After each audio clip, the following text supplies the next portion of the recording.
Hello, and a very warm welcome back to the garden. Today, I'm going to show you my kind of different approach to harvesting. This is very much an abundant polyculture. And rather than going and harvesting for my food, I go and forage through the garden. And I want to show you some of the really interesting things that are happening, maybe give you some ideas and some interesting plant combinations that have happened by accident, because I've taken a very experimental approach, which is very different to how this garden was last year.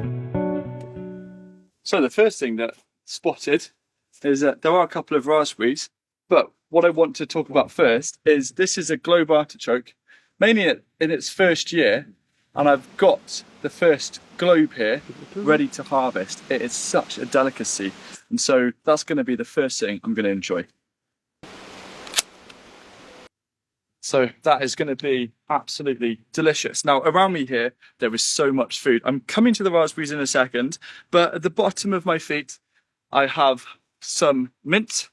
So that is absolutely delicious. And then, kind of hiding, I've got tons of rhubarb. Like everywhere around me is food. I've got peas. And then, of course, the first of the autumn raspberries are starting to come out, and these are going to be absolutely delicious.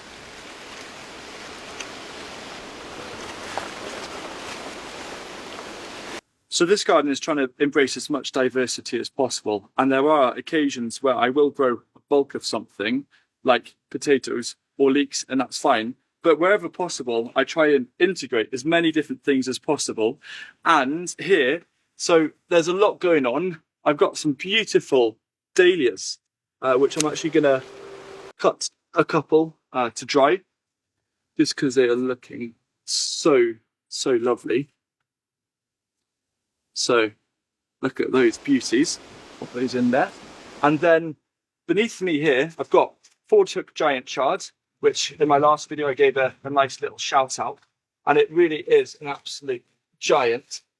And really tasty, so I can grab like a couple of those leaves. And what I do whenever I come to the garden and I'm thinking, what shall I have for dinner? I actually love this wild jungle look. Yes, okay, right, it isn't as efficient as, say, creating things in blocks and making sure I don't have things spilling over into the pathways, but it's so much more fun. And it's that kind of joy that makes me like, every time I come to the garden, I'm like, oh, what's happening? And I've got squash and things growing under here, and like, you'd have no idea that right behind me is a tomato. Things are hiding everywhere. I can also just reach down, wait for this, got a beetroot. So whilst it looks really wild, this is true food abundance. And for me, with permaculture, it's kind of taking certain different principles and realizing that there's no rule book. I don't care about companion planting. I think a lot of it is a little bit faddy, to be honest. So people are like, oh no, you can't grow that plant with this. I just disregard all of that. I focus on soil health. I focus on, when I'm putting in plants, how they kind of work in terms of spacing. I'm like, well, is there just about enough space? Like putting those asparagus peas back there. Yeah, they can just grow out. And it creates this amazing kind of patchwork quilt of flavour and colour. What always strikes me is, and it happens every year, but I can sometimes come to the garden and think, oh, there's not really much food. But as soon as you actually get in and you start looking at things, you can realise there's a lot. Now, these plants are not perfect. This here is Australian tree cabbage, one of my absolute staples. It's got a few little holes in it, but at least I know it's organic and it's helping insects. In fact, there's been a lot of insect life, especially in the last month. It's like I felt a real boom. And there's a lot of things happening under here. I've got a courgette plant. One courgette plant is more than enough for one person. And then I've got rat's tail radish coming through. Now, this area here is particularly exciting. There is a lot going on. I've got Greek gigantes beans. I've got runner beans. And the runner beans are coming on nicely. And this is one of the coolest things ever. You can eat runner bean flowers. They just have the most like lovely, refreshing, beany taste. So I recommend that. And then up here, I've also got a squash that is starting to grow. Now it's the same squash in that bed, and it's growing in between the potatoes. I don't mind. And then of course, Raffles High black mints, and there's a little calendula underneath, so that'll be actually quite nice for a salad. So, behind me here, I've got this amazing nasturtium, sending off lots of nice flowers. The lovely thing about nasturtium is that essentially the whole plant is edible. So the leaves are edible, the flowers are edible, and then the seed heads nice and edible. I'm just going to grab a couple of those that I can slice up nicely as a topping. In the front here, I'm actually going to do my first like mini harvest of Cavolo Nero kale. This was where I was growing some potatoes. Actually, I took out the potatoes, and then I've done a bit of a mixed medley planting. And so I'm going to take just a couple of leaves there and one leaf from here. I don't want to take too much because all of these leaves are photosynthesizing and helping. But one of the kind of the core things about having a garden like this, and it really links into health. It's like, you want to be healthy, you want to have as much diversity and variety of plants to eat. And rather than worrying about, say, doing your 5 a day and trying to get the right quantities of that, what I can do is a right medley of 20 to 30 different plants in a single mealtime if I wanted to. I'll give you a very quick example of how that can quickly kind of build up. So here, I've got peas growing. So pea shoots is one example. I've got sisho growing. Sisho is another example. This here is a dwarf runner bean, which will be interesting to see what happens. This here is dill, so I can add the dill in. And then there's a couple of like little beetroot leaves. And already, like that, I'm quickly getting that beautiful diversity. It's like the idea of eating the rainbow. I've got a little lettuce here, so I could grab a couple of like little lettuce leaves.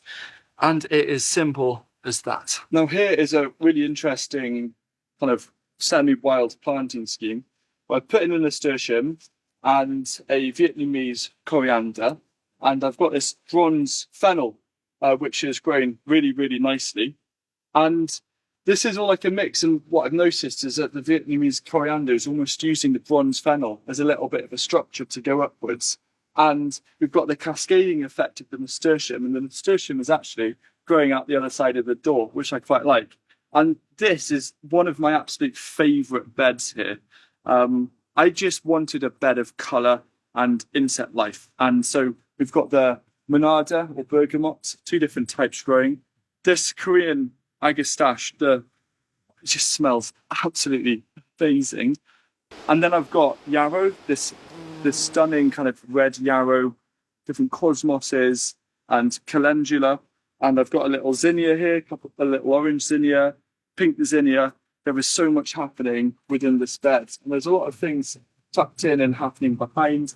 I've got a little bit of amaranth growing, so I might want to add a few of these amaranth leaves in. But it's keeping me kind of, in terms of a permaculture garden, I think it's so important to have not just edible polyculture, but also visual polyculture. And so incorporating flowers within the garden and ones that have edible purposes, like if you wanted to, you can eat the petals of zinnia. They're a little bit bitter, so use it sparingly. But again, it's just giving you options. And then at the back here, which is very exciting, I've got a thornless blackberry, which is nice. And that's a good one. Sometimes they're a little sour, but that's looking good. You want to see what's happening in here. I'm going to start to make my way. I've got the hotbed here, lots of spaghetti squash, jumbo pink banana squash. This is actually quite interesting. This is why I've got some sweet peas growing. And this is a perennialized runner bean in a sense. So I managed to overwinter the tubers and I've been harvesting the runner bean, but it's also growing in between the sweet peas, which I quite like that. I quite like to see that. Behind is a Japanese wineberry, and I'm just making my way through. I've got Aztec broccoli, and yes, it's a little bit of a pain making my way through, but it is a lot of fun. Now, in the back here, this tree spinach, I actually cooked it the other day when making some lunch, and it's just a really nice flavour. I think this is going to be, for me moving forward, one of my bulk greens in a way, even though it's got this beautiful magenta tip. It's going to be one of my bulk kind of crops for for greens that I'm going to eat. And then in the back here, I've just let it go into kind of just crazy polyculture city. I've also got some Verbena boreensis growing here just for the butterflies and various different perennials. I'm not going to focus too much on the perennials today, but in the front here, I have a massive Angelica. This is Yacon that is growing through. And then I'm also growing this purple tree spinach, which actually will be quite nice to add to the mix. So growing all of these, and I've got this abundance, and there's so many different squash hiding underneath my feet. And this is getting bigger.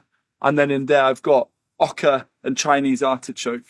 And yeah, it is absolutely, it looks like chaos, but it's design chaos. Sometimes I will see something maybe growing too far or too much over something. So like this Angelica leaf at the bottom is kind of inhibiting the Yacon. So I'm just going to cut that and basically chop and drop just to give a little bit of extra space for this Yacon to really thrive. So here in the polytunnel, finally, this had a lot of slug issues. One of the things that I put down was strulch, which does make a really nice effect, but everything's grown. I've just been filling in some extra things. This is either amaranth, I think this is amaranth, but I've been planting some callaloo as well. This is one cucumber plant that I've trained into a set of 3. I've got some beautiful cucumbers and I've been having a lot of beautiful ones. Behind here hiding is an aubergine and then a cornichon, or however you say it, cucumber.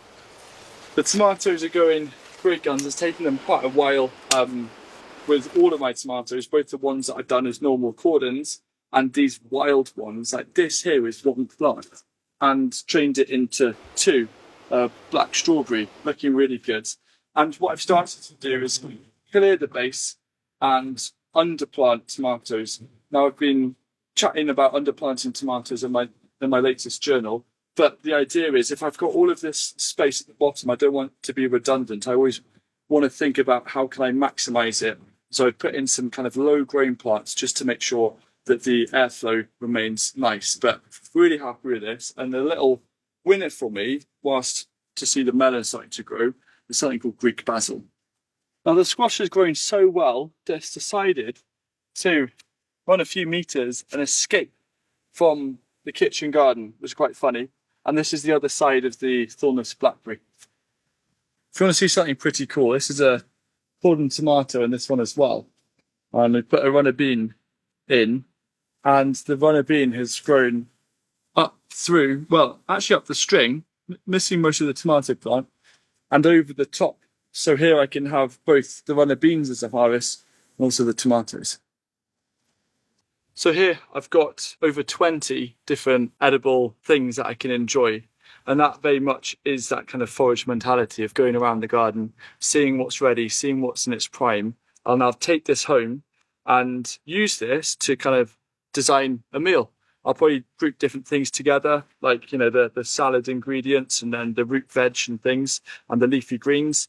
But it is so simple, it's so abundant, and this is the kind of food that you can get out every single day. If you want to learn more and go to the place where I'm diving much deeper into permaculture, then check out my Substack, where I am also releasing the occasional recipe. I'm going rogue, so I'll see you there.